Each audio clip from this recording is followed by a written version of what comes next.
मसला थोड़ी फसल नूं होया की होया की नहीं होया वो तुहानूं पता है, तो जाके तुसीं दसदे हो भी मैनूं सब तो वधिया स्प्रे दे दे। वो फिर तुहानूं सब तो वधिया स्प्रे दिंदा जिहदे च उहनूं सब तो वधिया पैसे बचदे। ठीक है, तुसीं जाके उहनूं कहंदे आ हो गया किहड़ी करिए, आए नहीं कहंदे भी सानूं आ दे दे। दोने गल्लां ही माड़ियां वैसे, किहड़ी करिए वो भी माड़ी गल है, आ दे दे वो भी माड़ी गल है तो जहर ही है ना। तो असी समस्या दे समाधान वास्ते बाजार पहुँच जाते हैं बिना ये सोचे बिना ये विचारे कि समस्या आई तो आई क्यों। बिना कारण तो कुछ हो सकता है जी। आप सारे इत्थे इकट्ठे हुए हैं बिना कारण तो आ गए। एक सुनेहा लग्या, वो सुनेहा तुहाडे लई कारण है इत्थे आउण दा। मैनू भी उही सुनेहा लग्या, मेरा भी उही कारण है इत्थे आउण दा। बिना कारण तो दुनिया दे विच सृष्टि दे विच कुछ भी नहीं वापरदा। फिर थोड़ी खेती च जे मसले खड़े हो रहे हैं उहदे पिछे भी कोई कारण होणगे कि नहीं।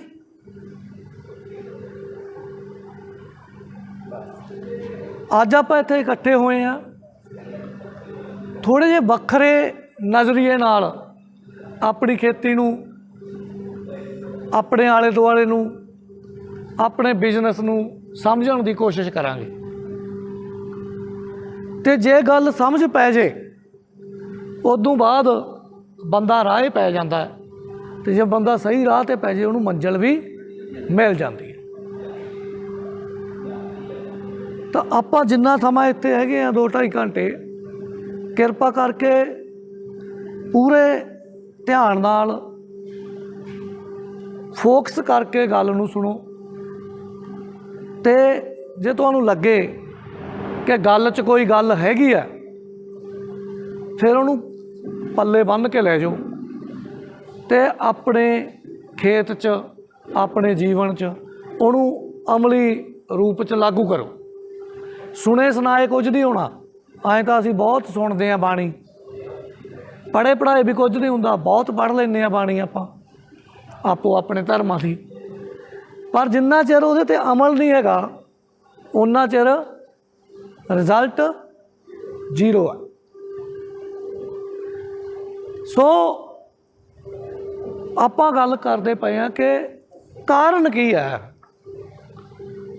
भी खेती दिनों दिन किसान दे बसों बाहर हुंदी जा रही है, मुसीबतां दे विच फसदी जा रही है। ते उस करके किसान दी जेब चों लगातार पैसा बाहर जा रहा। पैसा कोई बाली इहो जी चीज़ नहीं हैगी भी जिन्हों बाली इंपोर्टेंस दी जा सके। उस तो वड्डी चीज़ आ किसान दे मन की शांति। वो खुश रही है, वो डिप्रैशन च जा रहा। हुण पिछले 3 सालों तो चज नाल फसल नहीं हो रही नरमा पट्टी च, ते जे ये लंबा चल गया 2 साल होर चल गया तो वो 3 सालों का जिहड़ा डिप्रैशन है, परेशानी तो हैगी है ना, वो परेशानी नूं चुक के जिउंदे फिरदे आ। ते जे ये लगातार चलेगा तो वो जिउं सकणगे। फसल ते तां सारा दारोमदार है। अबोहर दे विच किन्नू दे किन्ने ही बाग पट्टे गए। लाउण वेले गल होर सी, पट्टण वेले गल होर है।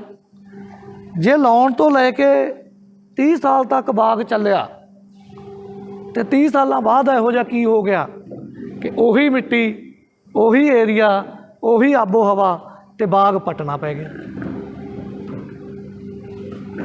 सोचना तो पऊ। सो कारण लभण की कोशिश करिए। तो कारण जिहड़ा हैगा ਆ ਚੱਕ ਦਿਓ। ਕਾਰਨ ਜਿਹੜਾ ਹੈਗਾ ਸਭ ਤੋਂ ਪ੍ਰਮੁੱਖ ਕਾਰਨ ਜੇ ਉਹਦੀ ਗੱਲ ਕਰੀਏ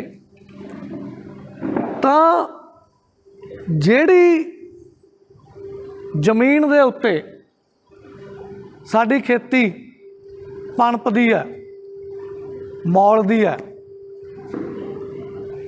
ਉਸ ਜ਼ਮੀਨ ਦੀ ਉਪਜਾਊ ਸ਼ਕਤੀ ਵੱਡੇ ਪੱਧਰ 'ਤੇ ਥੱਲੇ ਆ ਗਈ ਹੈ। ਉਹ ਜ਼ਮੀਨ ਬਿਮਾਰ ਪੈ ਗਈ ਹੈ। ਜੇ ਜ਼ਮੀਨ ਬਿਮਾਰ ਹੋਊਗੀ ਤੇ ਫਸਲਾਂ ਤੰਦਰੁਸਤ ਹੋ ਸਕਣਗੀਆਂ, ਤੇ ਜੇ ਫਸਲਾਂ ਬਿਮਾਰ ਹੋਣਗੀਆਂ ਤੇ ਨਸਲਾਂ ਤੰਦਰੁਸਤ ਹੋ ਸਕਣਗੀਆਂ। ਜ਼ਮੀਨ, ਫਸਲ ਤੇ ਨਸਲ ਇਹ ਤਿੰਨੇ ਜੁੜੇ ਹੋਏ ਆ ਤੇ ਇਹਨਾਂ ਦਾ ਧੁਰਾ ਜ਼ਮੀਨ ਹੈ। ਜਿਹੋ ਜੀ ਜ਼ਮੀਨ ਉਹੋ ਜੀ ਫਸਲ, ਤੇ ਜਿਹੋ ਜੀ ਫਸਲ ਉਹੋ ਜੀ ਨਸਲ। ਤੇ ਜੇ ਤੁਹਾਨੂੰ ਲੱਗਦਾ ਕਿ ਜਿਹੜੀ ਤੁਸੀਂ ਇਹ ਖੇਤੀ ਕਰਦੇ ਹੋ ਇਹ ਕੋਈ ਆਮ ਜੀ ਗੱਲ ਹੈ ਵੀ ਸਾਰੇ ਕਰੀ ਜਾਂਦੇ ਤੇ ਅਸੀਂ ਵੀ ਕਰੀ ਜਾਂਦੇ ਹਾਂ, ਫਿਰ ਇਹ ਆਪਦੀ ਸਮਝ ਅੱਜ ਤੋਂ ਬਦਲ ਦਿਓ। ਤੁਸੀਂ ਸਧਾਰਨ ਕੰਮ ਨਹੀਂ ਕਰਦੇ ਪਏ। ਕੋਈ ਦੁਕਾਨ ਕਰ ਲਈ ਜਾਂ ਕੋਈ ਬਿਜ਼ਨਸ ਕਰ ਲਿਆ, ਇਹ ਸਧਾਰਨ ਕੰਮ ਹੈ। ਖੇਤੀ ਕਰਨਾ ਇੱਕ ਗੈਰ ਸਧਾਰਨ ਤੇ ਉੱਤਮ ਕੰਮ ਹੈ, ਜਿਹਦੇ ਨਾਲ ਤੁਹਾਡੀ ਨਸਲ ਦੀ ਸਿਹਤ, ਉਹਦੀ ਤੰਦਰੁਸਤੀ, ਉਹਦਾ ਭਵਿੱਖ ਜੁੜਿਆ ਹੋਇਆ। ਤੇ ਜੇ ਤੁਸੀਂ ਖੇਤੀ ਕਰਦੇ ਹੋਏ ਇਸ ਨਜ਼ਰੀਏ ਨਾਲ ਖੇਤੀ ਕਰੋਗੇ ਕਿ ਇਹ ਜ਼ਮੀਨ ਮੇਰੀ ਨਸਲ ਨੂੰ ਜਿਹੜਾ ਹੈਗਾ ਸਪੋਰਟ ਕਰਨ ਵਾਲੀ ਹੈ, ਇਹਨੇ ਮੇਰੀ ਨਸਲ ਨੂੰ ਅੱਗੇ ਵਧਾਉਣਾ ਹੈ, ਤਾਂ ਫਿਰ ਤੁਸੀਂ ਸਹੀ ਨਜ਼ਰੀਏ ਨਾਲ ਖੇਤੀ ਕਰੋਗੇ। ਨਹੀਂ ਤਾਂ ਤੁਸੀਂ ਗਲਤ ਸਿਸਟਮ ਦੀ, ਗਲਤ ਨਜ਼ਰੀਏ ਨਾਲ ਖੇਤੀ ਕਰਦੇ ਹੋਏ ਜ਼ਮੀਨ ਦਾ ਬੇੜਾ ਗਰਕ ਕਰ ਦਿਓਗੇ। ਤੇ ਜਿਵੇਂ ਹੀ ਜ਼ਮੀਨ ਦਾ ਬੇੜਾ ਗਰਕ ਹੋਊਗਾ ਉਵੇਂ ਹੀ ਸਾਡਾ ਵੀ ਬੇੜਾ ਗਰਕ ਹੋ ਜਾਊਗਾ। ਤੇ ਇਹ ਜਿਹੜੀ ਗੱਲ ਮੈਂ ਕਹਿ ਰਿਹਾ, ਇਹਨੂੰ ਆਪਾਂ ਚੰਗੀ ਤਰ੍ਹਾਂ ਡੂੰਘਾਈ ਨਾਲ, ਗੰਭੀਰਤਾ ਨਾਲ ਜੇ ਸਮਝਾਂਗੇ ਫਿਰ ਕੁਝ ਬਦਲਾਅ ਦੀ ਉਮੀਦ ਕਰ ਸਕਦੇ ਹਾਂ। ਉਂਝ ਤਾਂ ਇੱਕ ਕਹਾਵਤ ਆ ਵੀ ਜਿੱਧਰ ਗਿਆ ਬਾਣੀਆ ਉੱਧਰ ਗਿਆ ਬਾਜ਼ਾਰ, ਤੇ ਜਿੱਧਰ ਜ਼ਮੀਨ ਜਾਊਗੀ ਤੇ ਉੱਧਰ ਹੀ ਜ਼ਮੀਨ ਵਾਲੇ ਜਾਣਗੇ। ਸੋ ਜੇ ਜ਼ਮੀਨ ਖਤਰੇ 'ਚ ਆ ਤਾਂ ਜ਼ਮੀਨ ਵਾਲੇ ਵੀ ਖਤਰੇ 'ਚ ਆ। ਤੇ ਜ਼ਮੀਨ ਕਿੰਨੀ ਕੁ ਖਤਰੇ 'ਚ ਆ? 30 ਸਾਲ ਪਹਿਲਾਂ ਇਹੀ ਜ਼ਮੀਨ ਹੋਰ ਕਿਉਂ ਸੀ ਤੇ ਅੱਜ ਹੋਰ ਕਿਉਂ ਹੋ ਗਈ ਹੈ, ਇਹ ਸਮਝਣ ਵਾਸਤੇ ਤੁਹਾਨੂੰ 30 ਸਾਲ ਪਹਿਲਾਂ ਦੀ ਖੇਤੀ ਦੀ ਪ੍ਰੈਕਟਿਸ ਦੇਖਣੀ ਪਊਗੀ। 40 ਸਾਲ ਪਿੱਛੇ ਜਾ ਵੜੋ, ਜਦੋਂ ਹਰੀ ਕ੍ਰਾਂਤੀ ਸ਼ੁਰੂ ਹੋਈ ਆ ਉਦੋਂ ਜਾ ਵੜੋ। ਇੱਕ ਖਾਦ ਸ਼ੁਰੂਆਤ ਹੋਈ ਹਰੀ ਕ੍ਰਾਂਤੀ ਵਾਲੀ ਕੈਮੀਕਲ ਫਾਰਮਿੰਗ ਦੀ, ਜਿਹਦੇ ਵਿੱਚ ਇੱਕ ਕਿਸਮ ਦੀ ਖਾਦ ਹੁੰਦੀ ਸੀ। ਜਿੱਥੋਂ ਤੱਕ ਮੇਰੇ ਧਿਆਨ 'ਚ ਸ਼ਾਇਦ ਕਿਸਾਨ ਖਾਦ ਕਹਿੰਦੇ ਸੀ ਉਹਨੂੰ। ਉਸ ਤੋਂ ਬਾਅਦ ਉਹਦੇ ਮਗਰ DAP ਆ ਗਈ, ਯੂਰੀਆ ਆ ਗਿਆ। ਖਾਦਾਂ ਕਿੰਨੀਆਂ ਹੋ ਗਈਆਂ? 3। ਫਿਰ ਸਲਫਰ ਆ ਗਈ, ਪੋਟਾਸ਼ ਆ ਗਈ, ਸੁਪਰ ਆ ਗਈ। ਖਾਦਾਂ ਕਿੰਨੀਆਂ ਹੋ ਗਈਆਂ? 6। ਇੰਨੀਆਂ ਕੁ ਨਾਲ ਸਰ ਜਾਂਦਾ ਹੁਣ ਤੁਹਾਡਾ ਹੈ ਜੀ? 6 ਤਾਂ ਇਹ ਬੋਰੀਆਂ ਵਾਲੇ ਆ। ਬੋਰੀਆਂ 'ਚ ਕਿੰਨੀਆਂ ਆ ਗਈਆਂ? 6। ਤੇ ਜਦੋਂ ਤੁਸੀਂ ਦੂਜੀਆਂ ਗਿਣਨ ਲੱਗੋਗੇ ਤੇ 13-14 ਹੋ ਜਾਣੀਆਂ। Zinc, manganese, magnesium, calcium, boron, copper, iron, ਗਿਣੀ ਚੱਲੋ ਤਾਂ ਕਿੰਨੀਆਂ ਹੋ ਜਾਂਦੀਆਂ? 1 ਤੋਂ 14। ਮਾਤਰਾ ਕਿੰਨੀ ਸੀ ਪਹਿਲੀ ਖਾਦ ਦੀ? 5 ਤੋਂ 10 ਕਿਲੋ ਪ੍ਰਤੀ ਏਕੜ। ਕਿੰਨੀ ਮਾਤਰਾ ਵਰਤਦੇ ਸੀ? तो खाद की किस्म एक मात्रा 5 तो 10 किलो प्रति एकड़। अज खाद दियाँ किस्मां 14 ते मात्रा 600 किलो प्रति एकड़ दे आसे पासे। उही जमीन 5 किलो ते हुंदी सी, उही 600 किलो ते क्यों पहुँच गई? कौन सोचूगा? किहनूं सोचना चाहिए? खेती कौन करते हैं बई? आपां। तो यार माड़ा मोटा सोचना नहीं चाहिए सी राह च खड़ खुड़ के